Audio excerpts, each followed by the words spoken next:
These are the iPhone 17 Pro and the iPhone Air, and both of them have had a place in my pocket for the past 10 months. Now, why do I use both of them? Which one do I like more? And how is their battery health holding up after almost 1 year? Well, stay tuned to find out. But first up, why two iPhones? Well, when I first saw the iPhone Air, I was like, yeah, this is finally something different, and this is going to be my main phone with my main SIM card in it. Well, eSIM. And I gotta say, I loved it from the very first second, but two things started to annoy me so much that I also bought the 17 Pro to use as a secondary device. But what for? Well, I use the 17 Pro to film these clips on YouTube, film shorts, sponsored segments, edit them in CapCut, take photos while we're on trips, and so on. But why not use the iPhone Air for content creation? It's got a great camera, the A19 Pro chip. Yeah, but it also overheats like crazy once you start doing any of those things. Look, filming one of these YouTube videos is like over an hour of straight recording, and the Air would just simply overheat and stop recording, and that's a no-go. Oh, and for example, here's what happened about 2 months ago when we went on a trip to the Maldives on vacation. As you can imagine, it was extremely hot and the sun was very intense. I pulled out my iPhone Air to take a few, photos of my daughter, and no joke, 3 or 4 photos later, the screen dimmed to like 10% brightness.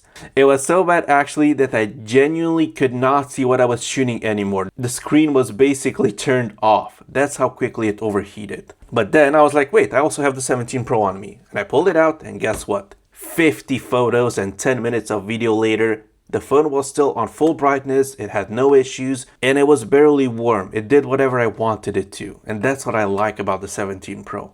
Look, I know, physics is physics. This guy has a vapor chamber cooler, it's made out of aluminum, which is a much better heat conductor, while the iPhone Air is extremely thin. And yeah, as you might imagine, it overheats in these extreme scenarios. But before I tell you the second thing that I disliked about the iPhone Air, well, let's quickly talk about how I actually carry my gear. Because this video sponsor tomtoc sent me 2 sleeves worth showing you. The Essence A35 and the Essence A34. Both of them are built specifically for the 13-inch MacBook Air, and I've tested them with my M1, M2, and M4 MacBook Airs, and the fit is genuinely seamless. They're molded right to the Air's dimensions with zero wasted bulk. What actually sold me was tomtoc's corner armor. 4 reinforced corners with shock-absorbing foam that's drop tested to military spec. And as you can tell, these are very high quality, so even if you drop your MacBook in one of these bags, it's not gonna damage the corners. Now here's the difference. The A35 is the minimalist pick. It's slim, it has one front pocket and a side handle. The A34 goes bigger. It has a top handle, 4 front pockets, plus a rear slot. That's actually where I'm slipping my iPhone right now, along with a cable and my mouse. One bag, everything that I need. And of course, these bags come in multiple sizes. So if you have a MacBook, they've got you covered. Links down in the description if you want one, and also in the pinned comment. And now, let's go back to the iPhone. Okay, so now back to the show. The second thing that I was telling you that I absolutely disliked about the iPhone Air was the slow USB 2.0 port. Why would Apple skimp on this and not add USB 3.1 or 3.2? I'll never know.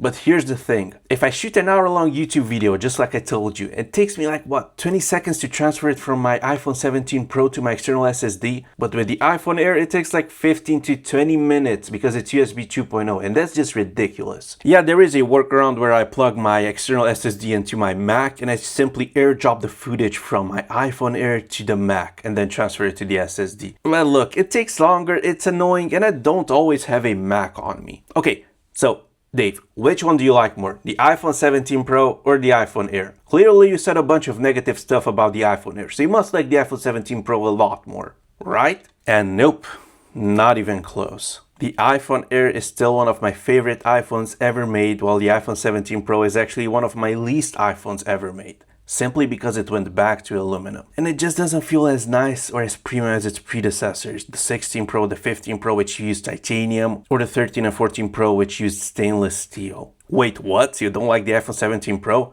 No, I like it, but I like the iPhone Air a lot more. Look, the iPhone 17 Pro is a better device than the iPhone Air on paper, in every single possible way. But when you hold both of these in your hand, there's no competition. The iPhone Air feels extremely premium. It's almost like a luxury device, if that makes sense. It's incredibly thin, it's made out of titanium, it's just on another level. Don't get me wrong, the iPhone 17 Pro still feels quite nice, but it cannot compete with the iPhone Air. It's quite chunky, the build quality is great, But I don't like the fact that Apple is using aluminum. Yeah, it conducts heat better, but it feels almost, I don't know, cheap, I would say. Look, not cheap, of course not, but less premium than you would expect from a $1,100 iPhone. Well, let me just show you this. I actually dropped my iPhone 17 Pro from like, I don't know, 60 centimeters, which is like 2 feet for my American friends out there.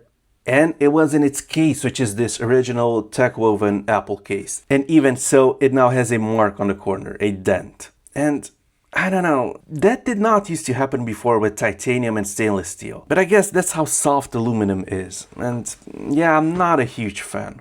Oh, and meanwhile, I dropped the iPhone Air like, I don't know, 5 times, without a case, by the way. And take a look at this. It's in perfect condition. You can't even tell it was dropped. There's not a mark on it. That's titanium versus aluminum. And I'm sorry, but the iPhone Air is just a nicer phone overall. Okay, but now let's compare everything else. The displays are both fantastic, some of the best displays on the market. There's no contest here. Performance is also excellent on both of these devices. It's just as good.